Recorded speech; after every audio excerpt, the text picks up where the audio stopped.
বিষয় হয়েছে, এখন বৈশাখ মাস চলতেছে, তো গ্রামে কিন্তু এখন কামের অভাব নেই। প্রত্যেক বাড়ি বাড়ি আপনার ধান কাটা পড়ছে। বিশ্বাস করেন ভাই, আজকে 15 দিন ধরে বিশ্রাইতেছি একটা কাজের লোক, বাড়িতে প্রচুর পরিমাণে আগাছা উইটা পুরা বাড়ি জঙ্গল হয়ে রয়েছে। মানে এই বাড়িটা পরিষ্কার করার জন্য একটা লোকের অফার দিছি, আপনার এটা একদিন লাগবে আর কি, যদি ভালোভাবে পরিষ্কার করে একদিন লাগবে না। তারপরে বলছি আপনি একদিনে করেন 2 দিনে করেন, আপনাকে 1000 টাকা দেওয়া হবে। সবাই ধান কাটার পাগল, বুঝছেন?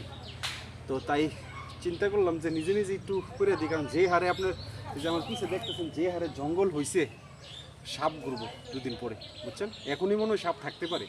তো তাই নিজেই উদ্যোগ নিয়ে এই শ্রেণী নিয়ে বাইরে হয়ে একটু আগাছা কাটে দিতেছি। আবার আগাছা কাটার আরেকটা কারণ আছে, আমি একটু দেখাইতেছি, যেটার মেইন কারণ। এখানে 2টা কারণ। এক হচ্ছে এখন আম কাটানোর সিজন, এখানে আম গাছ আছে, আম পারবো 2 দিন পরে, দেখা যায় এই জঙ্গলের ভিতরে আম পড়লে আমি বিছড়ে পাবো না, এটা একটা কারণ। আর সবচেয়ে মেইন কারণ আরেকটি, যেটা ওইটা আমি দেখাইতেছি আপনাদেরকে, আমাদের বাড়িতে কিছু হজের গাছ আছে, যেটা গ্রামের ভাষা বলা হয় বিলাতি হজের পাতা। তো আমি দেখাই, প্রচুর পরিমাণে উঠছে। এই যে দেখেন, এগুলো কিন্তু হজের পাতা, এই যে বিলাতি হজের পাতা, ঠিক আছে? এই আগাছার জন্য এই গাছগুলো বড় হইতে পারতেছে না, প্রচুর পরিমাণে ভাই, প্রচুর পরিমাণে।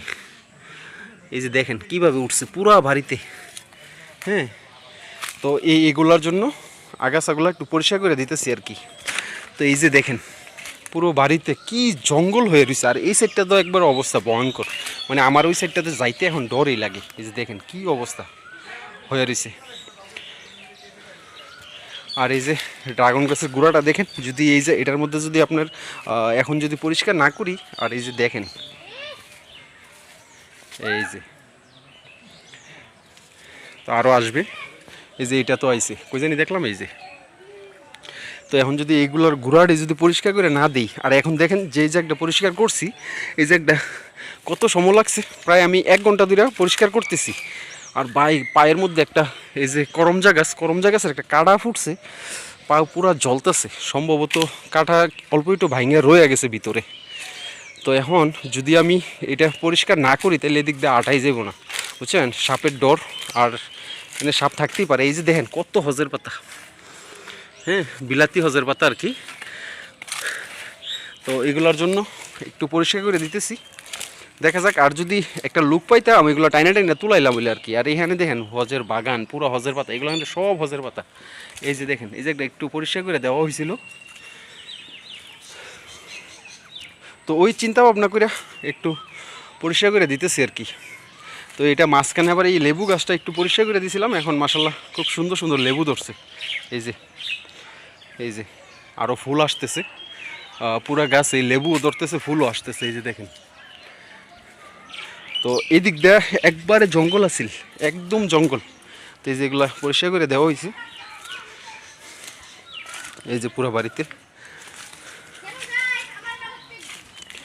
তো আসলে যেই একটা জিনিস, যদি আপনি এই বাড়িটা এক হইতেছে সাপের জন্য পরিষ্কার করতেছি, আরেক হইতেছে আপনার দেখতেও সুন্দর লাগতেছে, তো তাই আর কি।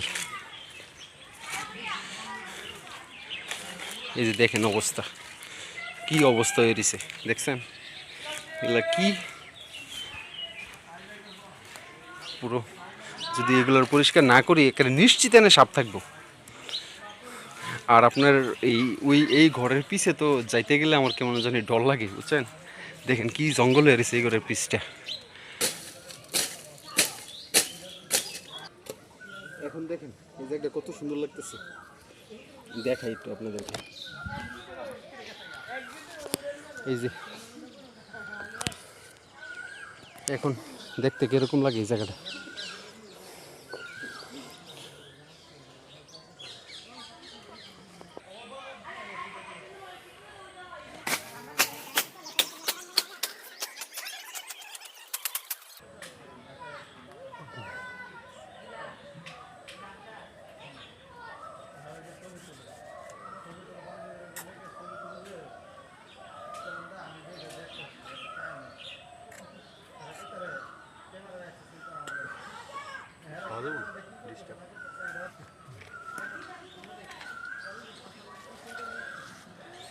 বেল গাছ, বেল গাছটা খুব যত্ন করে লাগাইছিলাম, চেনির সাথে কুবলেগে একের নগদ শেষ।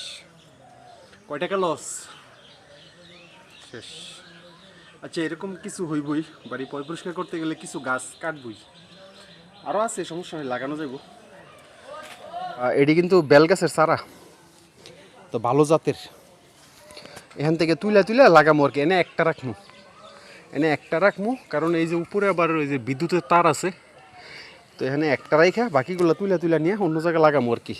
এখন দেখেন কত সুন্দর লাগতেছে, অন্তত সাপের ভয় তো আর করবে না।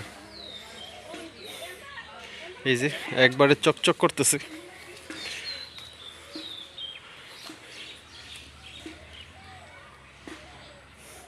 তো এখন কিন্তু আবার যদি কেউ শুনে না, বাড়ির বাইরের মানুষ, যে এই বাড়িতে পাতা আছে বা কিছু আগাছা আছে ওই যে লার্কি হিসাবে আর কি, নেওয়ার জন্য পাগল হয়ে যাব, বুঝছেন। দেখেন এখন কত সুন্দর লাগতেছে। তো আর কিছু আছে এগুলো পাতলা, এগুলো করি নেই, এগুলো পরে করা যাবে না। ওই সাইডটা করতে পারছি, ওই সাইডটা একবারে জঙ্গল হয়ে গেছিল, অতিরিক্ত জঙ্গল, দেখলেন ওইটা ভিডিওতে। ভাই বৈশাখ মাসে গরম, এত পরিমাণে গরম পড়ছে, চেহারার অবস্থা দেখেন। তারপরে 1-1.5 ঘন্টা লাগছে পুরো বাড়িটা পরিষ্কার করে দিতে। এখন কিন্তু দেখতেও ভালো লাগতেছে। এখন আইসা কিন্তু এখানে বসার মতো একটা পরিবেশও হয়েছে। আর আগে তো দেখছেন কি পরিস্থিতি আছিল, তো এই যে গামতে গামতে অবস্থা খারাপ। তো গাইস, যারা শেষ পর্যন্ত ভিডিওটি দেখছেন আপনাদের অশেষ ধন্যবাদ সবাইকে। আর যারা ইউটিউবে ভিডিওটি দেখতেছেন সাবস্ক্রাইব করে দিন, সরি। আর যারা পেজে দেখতেছেন পেজটি ফলো দিয়ে দিন, আর অবশ্যই ভিডিওটা শেয়ার করে দিবেন। সবাই ভালো থাকবেন। আসসালামু আলাইকুম, আল্লাহ হাফিজ।